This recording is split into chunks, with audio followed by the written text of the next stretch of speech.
Estamos de regreso en Punto y Contrapunto. Según el Observatorio Nacional Ciudadano, 74% de las personas que vivimos en la Ciudad de México nos sentimos inseguras. Aunque las autoridades reportan que ya se logró estabilizar la cifra de delitos y reiteraron que no cambiarán la estrategia, en la calle las cosas se sienten de otra manera o la calle tiene otros datos. Veamos el contexto. La jefa de gobierno de la Ciudad de México, Claudia Sheinbaum, informó esta semana que a petición del alcalde, la Guardia Nacional ampliará sus patrullajes en la alcaldía Gustavo Amadero. En enero, la estrategia de seguridad del gobierno local fue presentada como un modelo de proximidad. Las 16 alcaldías se dividieron en 847 cuadrantes para generar planes focalizados, aumentar los policías en la calle, reducir el tiempo de respuesta y optimizar el desempeño policial. Desde julio, a este modelo se sumó la Guardia Nacional en algunas colonias de Iztapalapa, Iztacalco, Venustiano Carranza, Gustavo Amadero y Tlalpan. En julio, la Guardia Nacional llegó a Iztapalapa, entonces se reportaban 1,851 robos y asaltos y en septiembre fueron 1,658. Los homicidios pasaron de 214 en julio a 253 en septiembre. En el caso de Gustavo Amadero, a donde llegó la Guardia Nacional a mediados de julio, se registraron 1,204 casos de robo y asalto y 1,149 en septiembre, y los homicidios pasaron de 136 en julio a 143 en septiembre. Sin embargo, el alcalde Francisco Chiguil reportó que antes de la llegada de la Guardia Nacional se tenían reportados 130 delitos de alto impacto por semana y en las últimas fechas bajó a 90. En Iztacalco, los delitos contra el patrimonio pasaron de 461 en julio a 417 en septiembre, pero los homicidios subieron a 52 en septiembre tras registrarse 37 en julio. En junio, la Secretaría de Seguridad Ciudadana reportó una reducción de homicidios, pero el Observatorio Nacional Ciudadano señaló que respecto a 2018, en el primer semestre los homicidios habían aumentado 15%. Además, el robo a negocios, la violación, trata de personas y el narcomenudeo también habían aumentado. Punto y contrapunto.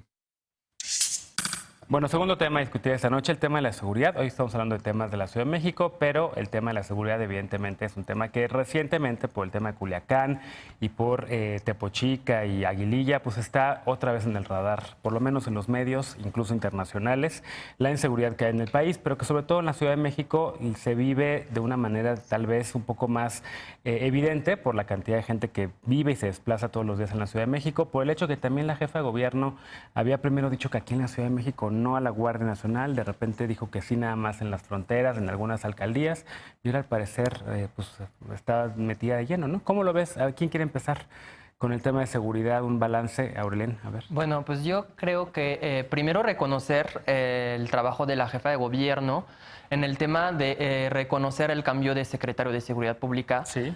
Y dos, el tema del derecho a la verdad. Eso es muy importante. Sí hubo un aumento de la incidencia delictiva y de las cifras, pero porque hubo un maquillaje de las cifras en la administración pasada. Sí. En la administración pasada, para el tema de los homicidios, 70% de los homicidios no fueron reportados, en promedio.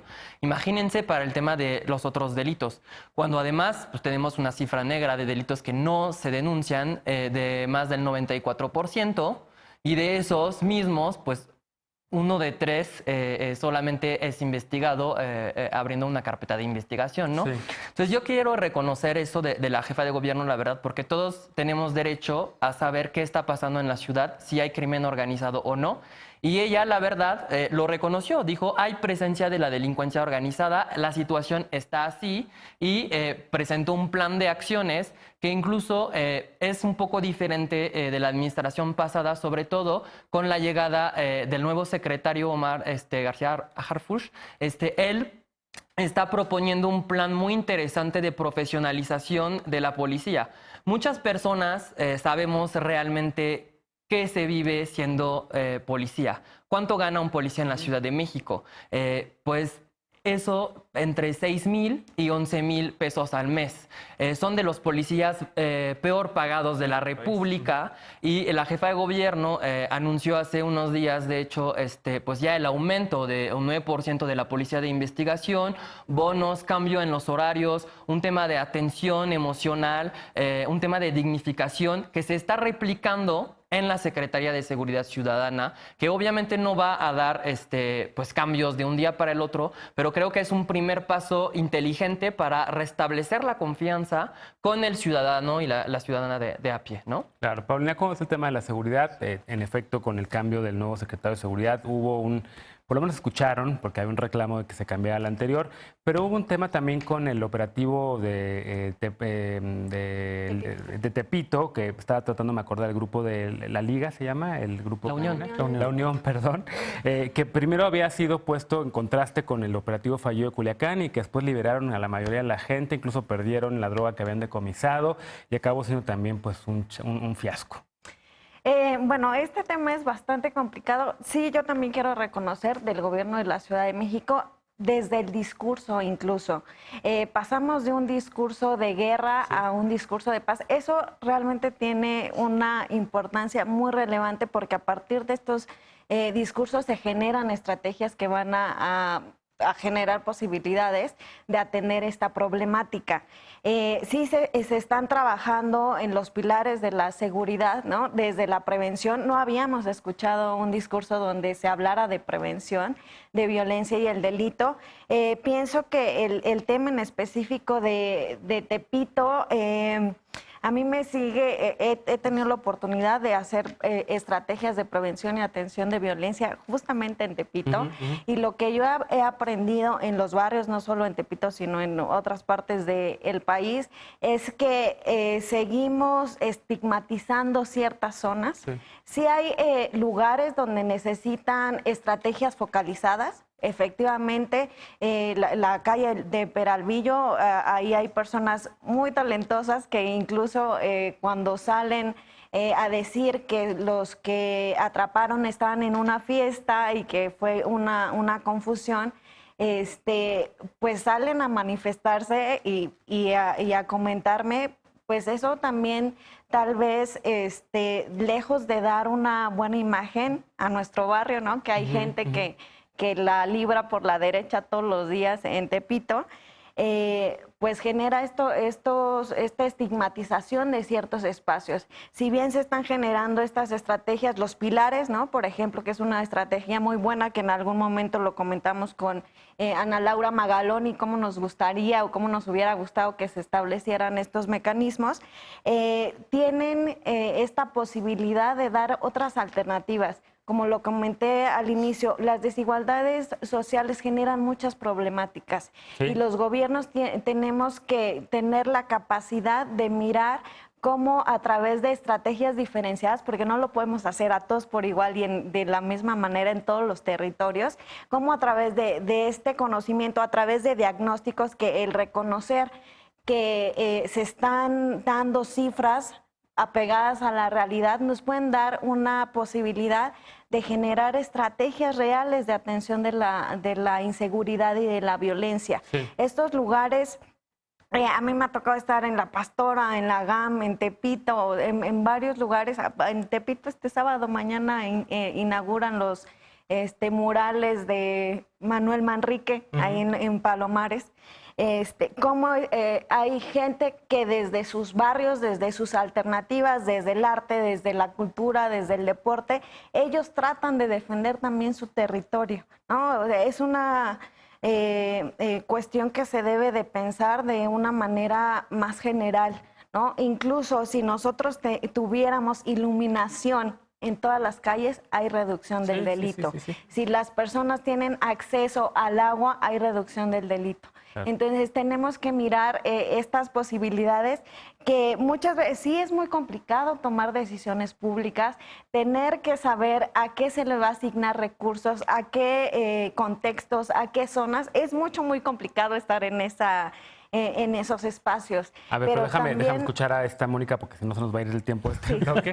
Pero a ver, por acá nos dice Aurelien, Mónica, que en efecto, pues sí hay por lo menos un cambio en que se están transparentando indicadores, a diferencia del pasado que se estaban maquillando. Por acá nos dicen que hay un cambio en la estrategia, en la narrativa, en programas, en pilares y demás. Pero la gente, la percepción es que la inseguridad va al alza. Sí. Sí, yo creo que estamos sufriendo mucho pues, los delitos y la percepción, las dos cosas, pero yo sí reconozco pues, que el primer forma de resolver un problema es medirlo, por ejemplo. Entonces, este hecho de que se haya transparentado vía la agencia digital los expedientes, se hayan desmaquillado estas cifras, porque antes decían no hay narco, no hay delincuencia organizada en la ciudad. Claramente hay, y yo también creo que Digo que es como un monstruo con muchos tentáculos. Uno es el robo, casa-habitación, el narcomenudeo, la misma gente en la Procuraduría que maquilla cifras, que cambia el sistema, que cierra expedientes sin judicializarlos, etcétera. Pero también pues la corrupción inmobiliaria y mucho de esto de la operación política territorial que necesita mucho dinero, mucho efectivo. Entonces, para nosotros, así como debe de haber un gran cambio en la Fiscalía General, también debe de haber un cambio en la Fiscalía Anticorrupción. Es una de estas instituciones que es nueva o debería de ser nueva y debe de investigar las redes, o sea, cómo está vinculado el narco con la corrupción inmobiliaria. Sí. O con los asaltos, o con incluso el aeropuerto federal, ese tipo de redes complejas de corrupción. En el cobro de piso, en negocios, en restaurantes, en la Cuauhtémoc, en el centro. En todo. La Cuauhtémoc está plagado. Los antros. Y algo también en el judicial, o sea, porque vemos también estos jueces pues que liberan, porque seguramente también son parte de esta red ahí. Y yo creo que es un buen momento. Diría que está terrible, estamos sufriendo esta delincuencia, pero es un buen momento para decir suficiente y desmantelar estas redes.